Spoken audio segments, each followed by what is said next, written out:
বিশ্বজুড়ে জাহাজ পরিচালনা ব্যবসা এখন দুঃসময়।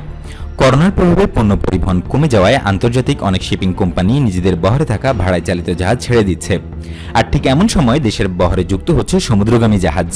তাতে আন্তর্জাতিক সমুদ্রপথে বাড়ছে লাল সবুজের পতাকাবাহী জাহাজের সংখ্যা।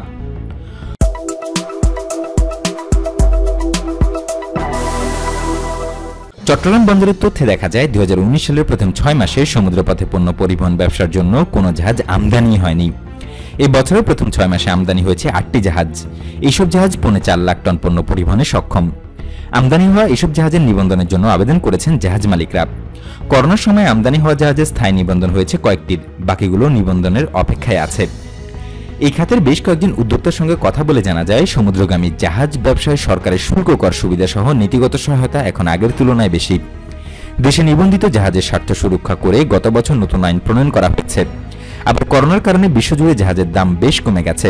এই দুই সুযোগকে কাজে লাগিয়ে দেশের ব্যবসায়ীরা এই সময়ে এই খাতে বিনিয়োগ করছেন। পণ্য পরিবহনে ভাড়া কমে গেলেও সংকট কেটে গেলে যাতে সুযোগ নেওয়া যায়, সেই জন্য এই সংকটের সময়কে বিনিয়োগের সুযোগ হিসেবে বেছে নিয়েছেন উদ্যোক্তারা।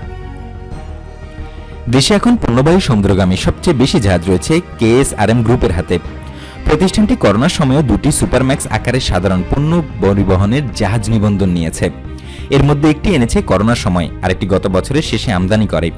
এই নিয়ে প্রতিষ্ঠানটির বহরে জাহাজের সংখ্যা 21টিতে উন্নীত হয়েছে।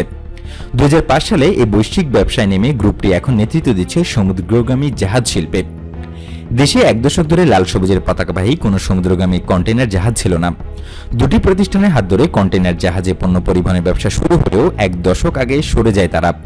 এই খরা কাটিয়ে করোনার সময় 116 কোটি টাকায় 2টি কন্টেইনার জাহাজ কিনে এই খাতে ব্যবসা শুরু করেছে কর্ণফুলী লিমিটেড।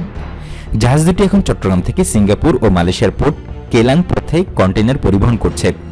প্রতিটি জাহাজ 1550 একক কন্টেইনার পরিবহনে সক্ষম। এছাড়া মেঘনা গ্রুপ 2টি জাহাজ আমদানি করেছে। এইসব গ্রুপের বাইরে ভ্যানগার্ড ম্যারিটাইম লিমিটেড একটি জাহাজ এনেছে। নিজেদের আমদানি পণ্য পরিবহনের পাশাপাশি বিদেশে এক বন্দর থেকে আরেক বন্দরে পণ্য পরিবহন করছে এইসব জাহাজ।